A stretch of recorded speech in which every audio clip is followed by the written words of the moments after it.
ตรงนี้ก็เป็นอีกหนึ่งกิจกรรมนะคะที่คนมาพักแถวเนี้ยมาพักที่โฮมสเตย์แห่งนี้ได้ทำกันนี่ค่ะคือมาล่องเรือคานู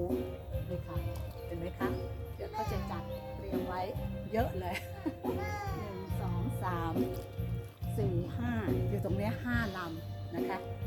ก็นั่งเล่นอย่างเงี้ยถ้าอยากพายก็พายได้